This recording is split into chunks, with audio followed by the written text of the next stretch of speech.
جب قرآن پڑھا کریں تو اپنی نجدی سوچ سائیڈ پہ رکھ دیا کریں، کیونکہ دین است حسین، دین پناہ است حسین۔ طلحہ احمد آپ کو سلام کہتا ہے کہ آپ یہاں کلام علی علیہ السلام سننے آئے ہو۔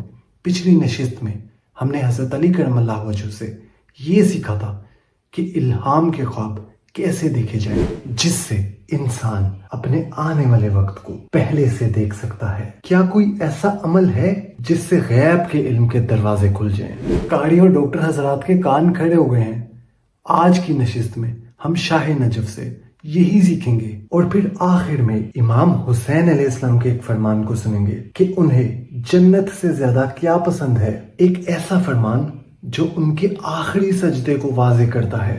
تو ہوا کچھ یوں کہ ایک شخص حضرت علی کرم اللہ وجہ کے پاس آیا اور اس نے سوال کیا کہ یا علی، کیا کوئی ایسا عمل یا کوئی ایسا طریقہ ہے جس سے انسان غیب کی خبریں حاصل کر سکے، اور وہ راز جس کا تعلق آنے والے وقت سے ہے انسان کو معلوم ہو جائے۔ اب جب حضرت علی کرم اللہ وجہ نے سوچ پڑھنا، انسان پہچاننا اور دیگر بے حساب اعمال سکھائے تو لوگ یہ جان گئے کہ ایسا کوئی معاملہ بنا ہی نہیں جس کا حل شہر علم کے دروازے کے پاس نہ ہو۔ اس کے جواب میں حضرت علی کرم اللہ وجہ نے فرمایا کہ یاد رکھنا، اللہ نے ایک عمل ایسا رکھا ہے جس سے انسان کے دماغ پر غیبی خبریں آنے لگتی ہیں۔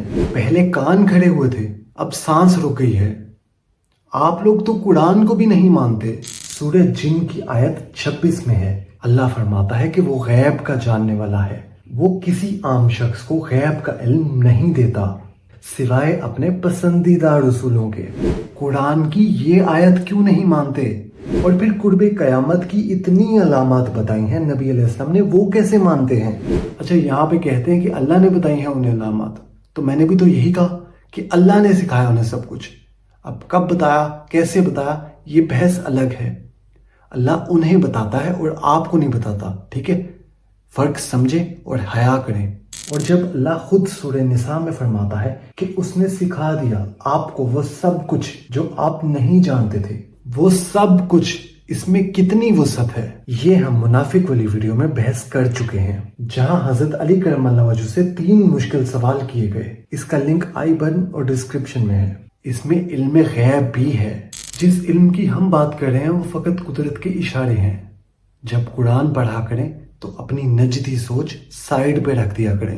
حضرت علی کرم اللہ وجہ سے پھر اس نے سوال کیا کہ یا علی، مجھے بتا دیں کہ وہ کون سا عمل ہے۔ قرآن ناطق نے جواب ارشاد فرمایا کہ جو بھی انسان سونے سے پہلے اپنے گناہوں کی توبہ کر کے سوتا ہے اور اللہ کی تمام مخلوقات کو معاف کر کے سوتا ہے، ہر اس انسان کی غلطیوں کو، دل دکھانے والی باتوں کو اللہ کے لیے معاف کر دیتا ہے، تو اللہ اس انسان کے لیے غیب کے علم کے دروازے کھول دیتا ہے، اور یوں اس انسان پر اللہ کے راز آشنا ہونے لگتے ہیں، اور وہ وقت سے پہلے آنے والے وقت کو معلوم کرنے لگتا ہے۔ خواب کے وسیلے سے اور الہام کے وسیلے سے اللہ کا کرم اس پر قائم ہو جاتا ہے۔ یہ یاد رکھنا کہ اللہ کی مخلوق کو معاف کر دینا ایک عظیم عمل ہے جس کے اجر کا حساب کوئی بھی انسان نہیں لگا سکتا۔ اس سے آپ کو وہ ویڈیو لازمی یاد آئی ہوگی جس میں قرآن ناطق یہ سکھاتے ہیں کہ چہرے کو خوبصورت کیسے بنایا جائے۔ آئی بٹن اور ڈسکرپشن میں ہے لنک۔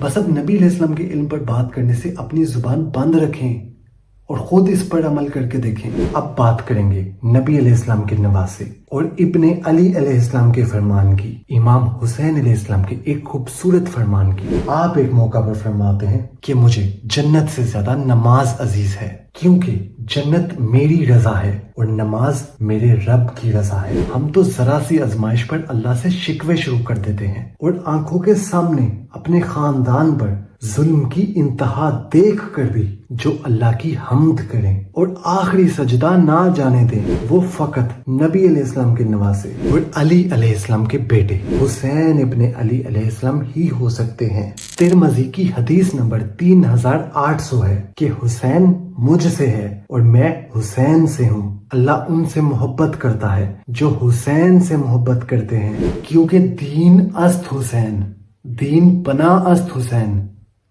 آپ رکھتے ہیں محبت؟ آپ تو ان کے قاتلوں کے لیے رحمت کی دعا کرتے ہیں۔ خیر کوئی نہیں، صحیح بخاری کی حدیث نمبر 2283 ہے اور صحیح مسلم کی 2034 ہے کہ قیامت کے دن آدمی اسی کے ساتھ ہوگا جس سے محبت رکھتا ہے. سبھی یزیدی، اس کی حمایت کرنے والے، اس کی طرفداری کرنے والے، اس کی وکالت کرنے والے، اس سے لگاؤ رکھنے والے، سب اس کے ساتھ ہوں گے.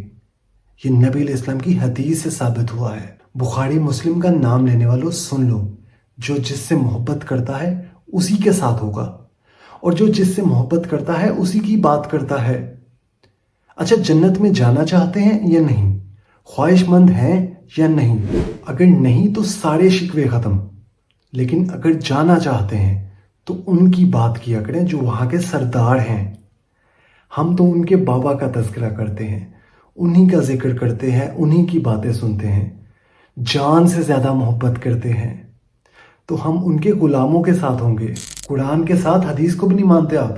میرا تو کم سے کم کوئی تعلق نہیں کسی بھی ایسے انسان کے ساتھ جو میرے نبی علیہ السلام کے بچوں کے قاتلوں کی وکالت کرتا ہو. آپ اپنا اور اپنے چاہنے والوں کا خیال رکھو. اللہ آپ کی حفاظت کرے.